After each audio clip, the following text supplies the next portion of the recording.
This is a review of Pashukanis' General Theory of Law and Marxism by Karl Korsch. It's an appendix to the edition of the General Theory of Law and Marxism that I have. Okay. The following is extracted from an article which appeared in a reprint of the Archiv für die Geschichte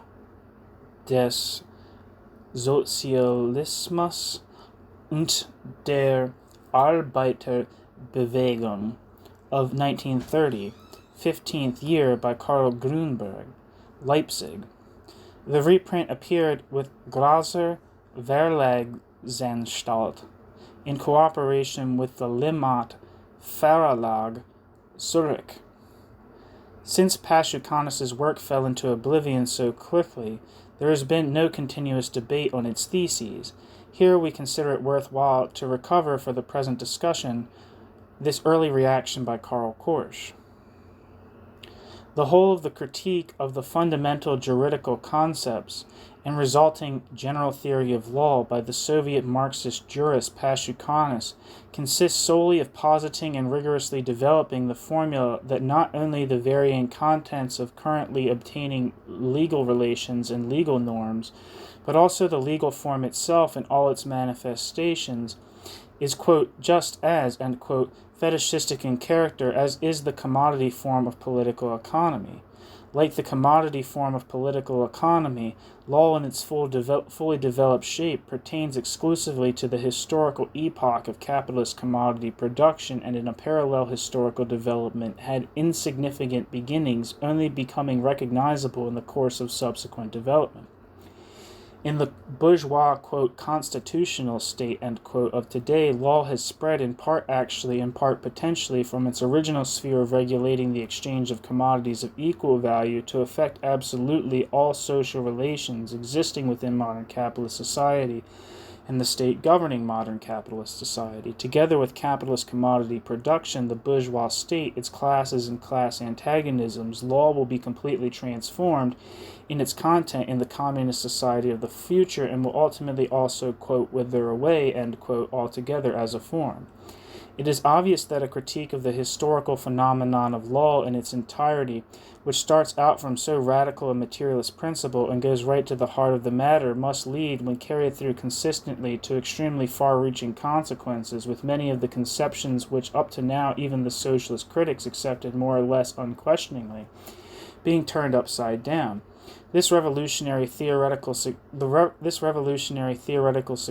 of the book to hand is not in itself adversely affected by the fact that all these revolutionary ideas put forward by Pashukanis are not actually new, but restore and renew the same ideas expressed by Marx himself,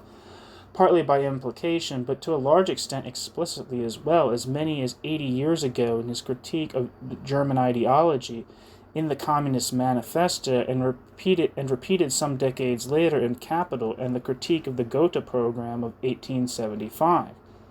For between the two lies a long period in history in which these consequences of the original revolutionary Marxist theory were as totally forgotten in the sphere of law as they were in the sphere of politics. The radical Marxist tendency in the West and in the East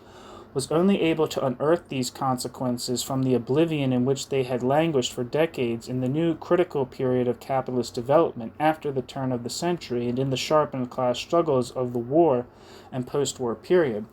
Only then could they be restored to their pure form by the removal of the reformist and bourgeois distortions which had accreted to them in the intervening period.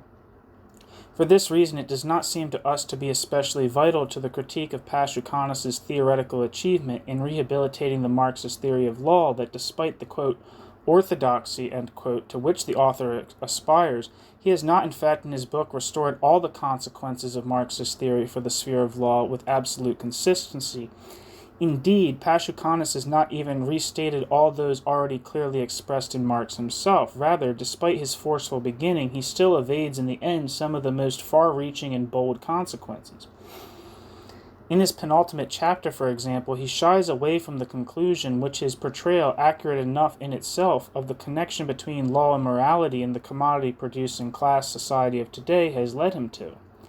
That conclusion should have been that after the proletarian revolution has been fully accomplished, after commodity production classes and class antagonisms have been abolished,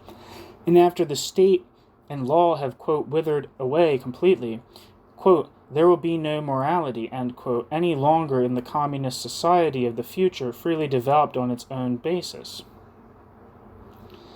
But in a footnote added explicitly for this purpose,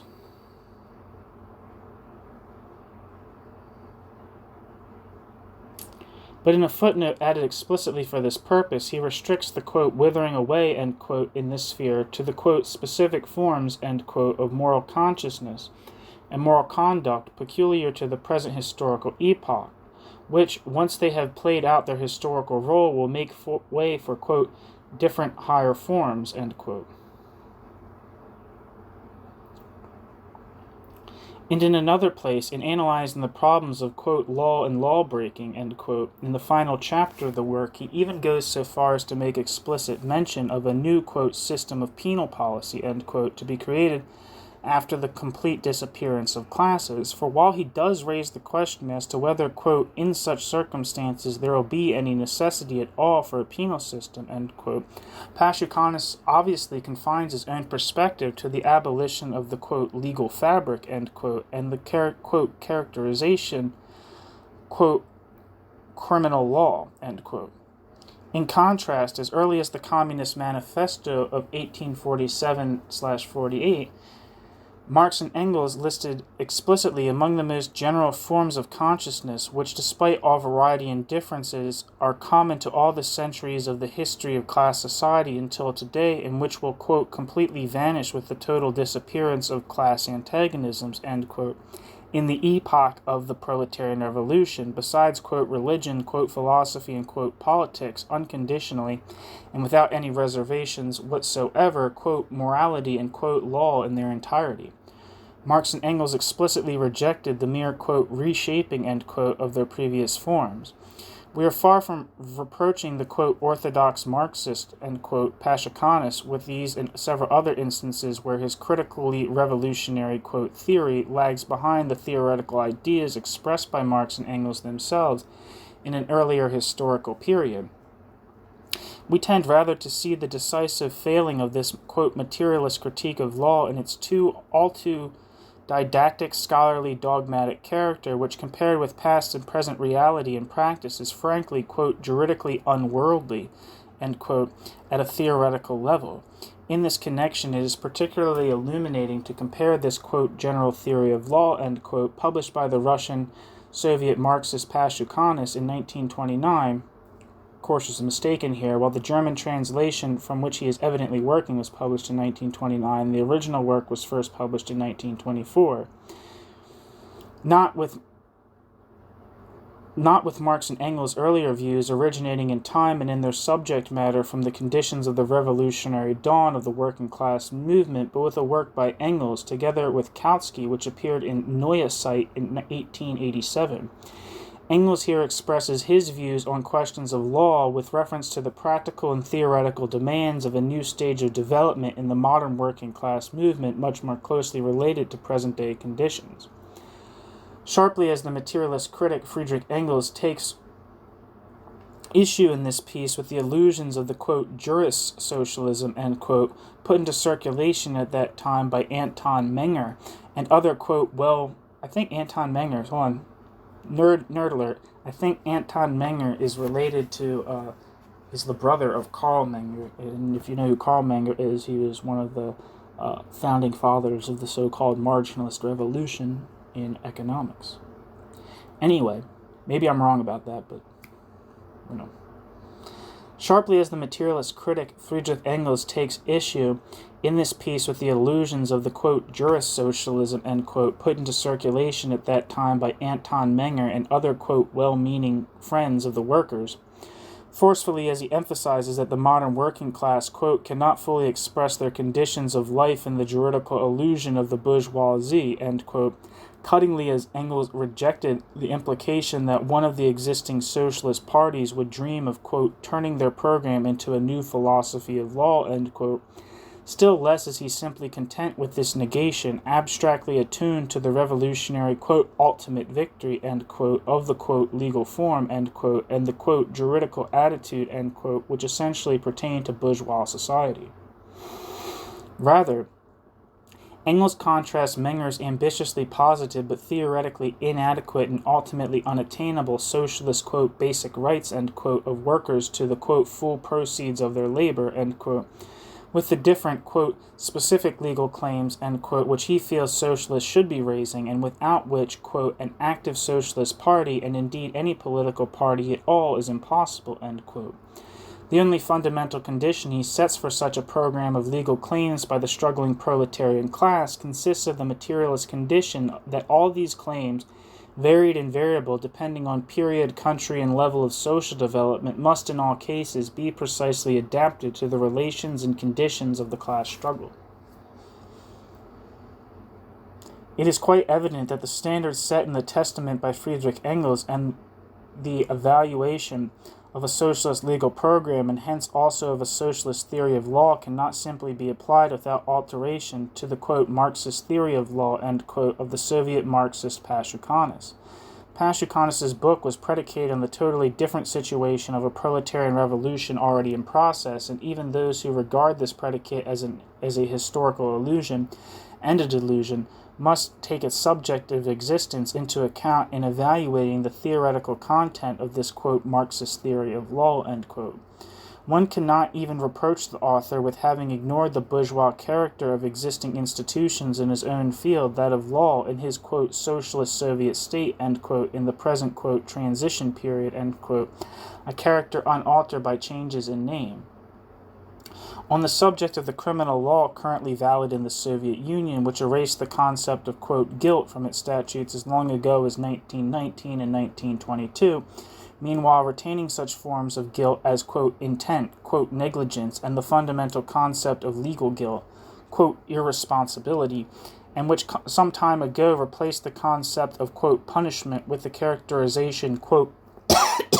judicial corrective measures of social defense, end quote. Pashukanis states with refreshing emphasis that thus, quote, changing the terminology does not alter anything in the substance of the matter, end quote. Nevertheless, the sole fact that the Soviet author naturally hangs onto the concept of the, quote, transition period, end quote, and basically sees the whole development occurring in Russia at the present time in the legal, as well as in the political, economic, and every other sphere of life as an evolutionary transition to communist society after the complete overthrow of the capitalist social order, means that Pashukanis' whole approach is inevitably illusory,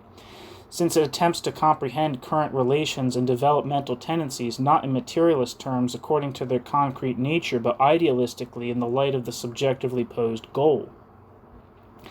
The extraordinarily abstract nature of this work, to which we have already drawn attention, and which in parts intensifies to become downright scholasticism, arises in the last analysis from this, and not from coincidental causes such as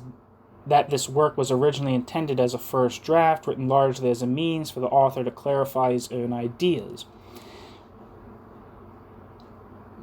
as stated in the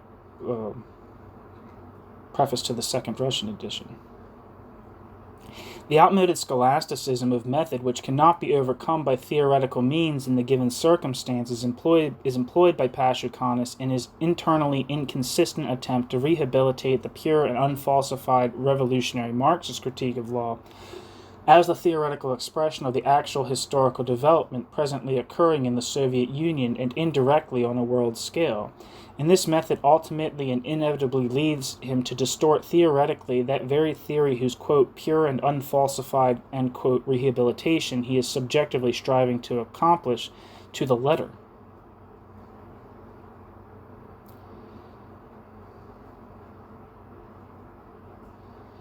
Marx and Engels make a fundamental distinction between the inherently, quote, fetishistic nature, end quote, of the commodity form on the one hand, and the higher, quote, ideologies, end quote, based on this form, politics, law, the ideologies of philosophy and religion and the like, which, quote, distance themselves even further from the material economic base, end quote, and are in this sense, quote, even higher, end quote, ideologies on the other. Contrary to this view, Pashukanis' entire, quote, Marxist critique of law and, quote, general theory of law rests on the consistent equation, whilst not of law and the economy, yet of the legal form and the commodity form. The entire colossal process of development in actual history which led to the emergence of the Marxist materialist view of law, the state, society, and history, and to its critique of political economy, a materialist view which is still preserved in its consummate shape, is as it were absolutely obliterated and even partially revoked by Pashukanis' method. When he speaks explicitly of two equally fundamental aspects of the homogeneously integrated relation of people living in commodity-producing society, an economic and a legal aspect, when he explicitly characterizes, quote, legal fetishism and, quote, commodity fetishism as two equally, quote, enigmatic phenomenon resting on, quote, the same basis, when he says that, quote, both these basic forms, end quote, are, quote, interdependent, end quote, and that the social link rooted in production is manifested in these, two absurd forms, end quote, simultaneously. Pashukanis is deviating decisively, as he does in countless other instances which permeate his work, as a homogeneous thread from the Marxist idea which regards the economic relation as the fundamental relation, with the legal relation, on the contrary, like the political relation as derived from the economic relation. Let us consider, in addition, his polemic, which in itself is accurate but overshoots its target, against Marxist critics like that of Reisner, who wish to conceive of law purely and simply as a, quote, ideology, rather than as the expression of an actual social relation, albeit ideologically masked and distorted. Let us consider his equally accented opposition to all the older as well as the more recent socialist and communist theoreticians who have seen the clarification of the class nature of the form of law in its entirety as well as of its specific content at different times as the most substantive issue for the Marxist critique of law. Let us consider his extremely strange, for a, quote, Marxist, overestimation of, quote, circulation, which he regards not only as a basic determinant of the traditional ideology of property, but also as the only economic reality on which property is based today. And finally, let us not fail to take into account his conspicuously, quote, strange attitude to economic theory and history in general. What all this adds up to is a total picture of a critique of law and a, quote, theory of law, end quote, which, despite its strictly materialist and, quote, orthodox Marxist, end quote, methodological starting point, distances itself in its actual execution and in its results from the materialist, critical, theoretical, and at the same time potentially practical revolutionary destruction and abolition of legal ideology and of the economic social reality of capitalist society on which that legal ideology is based. What he tends towards is, at the level of theory, a renewed recognition and reestablishment of legal ideology and the reality legal ideology masks. In the same period, actual historical development moved and is moving in the same direction. We mean the entire economic and social development occurring in the Russian Soviet Union, which has as one of its component parts the specific sphere of its legal historical development, whose ideological expression and reflection we see in the theoretical work by Pashukanis, with which we have been dealing.